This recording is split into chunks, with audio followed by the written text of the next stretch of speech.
Jan Schakowsky here. Good afternoon, and thank you for the opportunity to join all of you, virtually at least. And as you may know, I have the privilege of serving as the chair of the Consumer Protection and Commerce Subcommittee of the Energy and Commerce Committee. And this subcommittee has jurisdiction over the National Highway Traffic Safety Administration, NHTSA, the Consumer Product Safety Commission, the CPSC, and the Federal Trade Commission, which has been designated as the cop on the beat for American consumers when it comes to data protection for over 20 years. And it is not surprising, given their record over that time, why many believe that what we need is a new agency dedicated to protecting consumer privacy. That lack of consumer protection has been a combination, in my view, of lack of expertise, a lack of resources, a lack of enforcement authority, and a lack of leadership.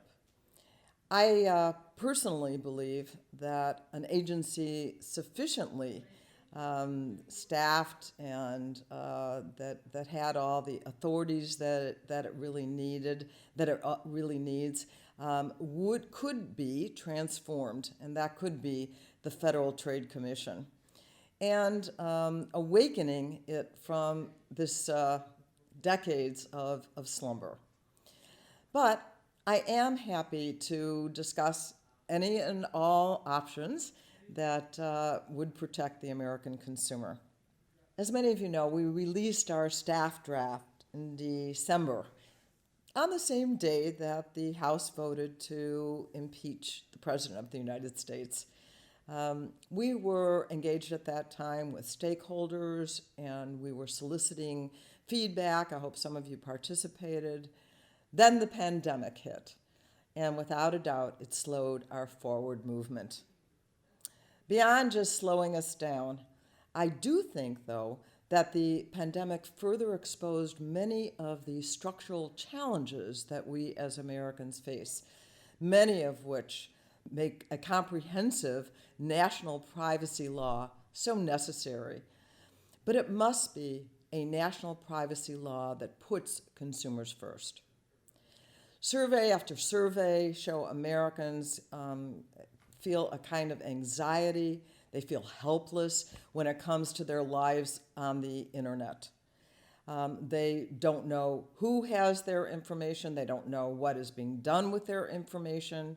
And this lack of transparency around consumer data allows for discrimination that otherwise could not be legal when it takes place on the internet.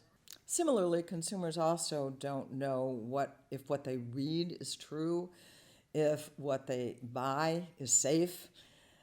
This allows for misinformation, disinformation to spread, and unsafe and even counterfeit goods to be sold.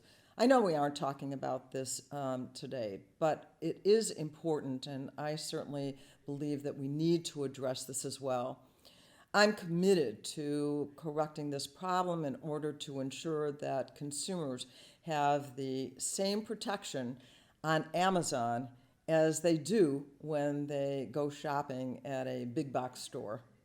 I am more than ever convinced that a new consumer data privacy law should include requiring increased transparency from data collectors, give new affirmative rights to consumers to allow them more control over their own data, establish guarantees for collection, use, disclosure, and security of consumer data, establish new obligations on data brokers, prohibit companies from using consumer data in discriminatory ways, give the FTC and state authorities also the responsibility that is necessary to protect consumer privacy.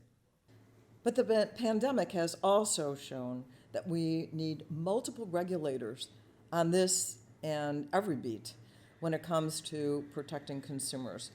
As such, I believe now more strongly than even I did before that what we need is national data protection laws that protect states' abilities to protect their citizens and ensure consumers have access to courts when they are harmed. It's really critical to bring the online world in line with the rest of American consumer protection law, and though frankly I think both probably definitely need some improvement. In the early days of the public health crisis that we're facing, I teamed up with Health Subcommittee Chair Anna Eshoo and Congresswoman Susan DelBene to draft the Public Health Emergency Privacy Act. I sincerely believe that we needed to establish basic affirmative rights for individuals as they engage with contact tracers, health apps, and use the internet to seek health information. I had hoped that it would allow the House Democrats the opportunity to negotiate with the Senate and hopefully, in the process, develop the rapport that really does make lawmaking easier. I also hoped it would give the Federal Trade Commission the opportunity to get its sea legs under it when it comes to meaningfully protecting consumer data privacy and guide us in the tools and resources that we might give it in the in comprehensive privacy legislation. The COVID-19 public health crisis has unfortunately exposed the sad reality that many policymakers only really care about preempting states like California, my state of Illinois, and many others, denying consumers access to courts, and enshrining into law big tech's predatory business practices and business models. This is unacceptable, and I know that the American people won't stand for it, and I hope that you'll all join us in standing with the American people. I thank you so much for having me again this year.